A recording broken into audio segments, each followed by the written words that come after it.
The festival of Tubishvat approaches, known as the birthday of the trees. Contained within is an awareness of who we are. There are two words that denote a tree, one being the word eitz and the other word being the word ilan. A tree represents a person, and when pulling apart the word eitz, which is comprised of the word or the letter ayin and the letter tzadik, when we look at the letter ayin, which in itself means to look, and the word or the letter tzadik, which is something that represents a righteous individual, a tzaddik, when we look at a tree, it tells us that we'll be able to see a tzaddik.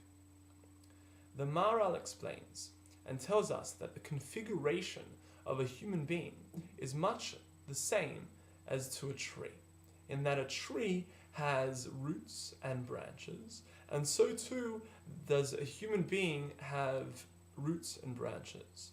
The only difference, as the Maharal explains, is the direction that our roots face.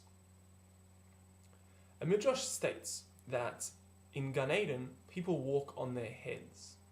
And this midrash reveals to us why our roots face a different direction to that of a tree.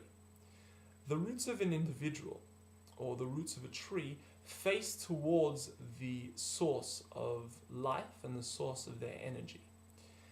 While with regards to a tree, the roots of a tree faces towards the ground, because that is where it sucks up its life energy. On the other hand, a human being, their roots face above towards Shemayim, where the source of their livelihood and the source of their spirituality and their life stems.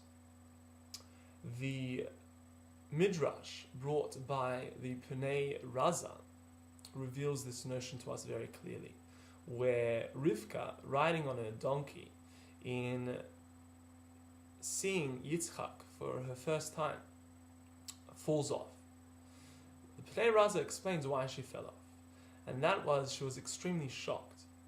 You see, Yitzchak, after going through the Akedah, had to be put for 3 years in the world to come to recuperate from this traumatic experience, where in the world to come he was accustomed to walk on his head. And when Rivka saw him, this was very close to the time where he had just returned back to this world, and he had still been accustomed to walking on his head. So she was extremely shocked, and thus fell off her donkey. Another proof is brought, where Shmuel Hanavi is brought back from the dead, and when the Midrash explains his appearance, it says that he actually was upside down.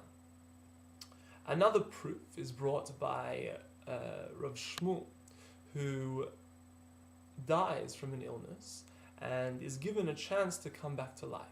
And when coming back to life, he recalls or recounts his experience in the world to come and calls it an olam ha'afuch, which means an upside down world, all pointing clearly towards this notion that our roots need to face towards our life source. And when we're on this world, they face towards our life source, which is in Shemayim. But when we are in Shemayim, they face downwards, just like a tree would face down to the ground. And thus people walk on their heads in the world to come. In the Beis HaMikdash, we have a custom to uncover our feet by taking off our shoes and covering our heads. Why?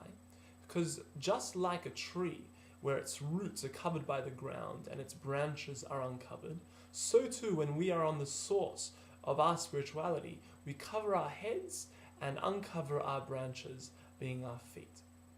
And obviously covering our heads, which are our roots. The birth of a baby also represents this notion, in that a baby comes out of its womb head first, also giving us a light onto this notion that when we come from the world to come, we are accustomed to walking on our heads. What does all this teach us. And the message that a tree teaches us is that when we look at a tzaddik, we'll be able to distinguish in their actions their priorities, where their roots are facing. And please stay tuned for the next Devar Torah to understand how to put this notion into reality.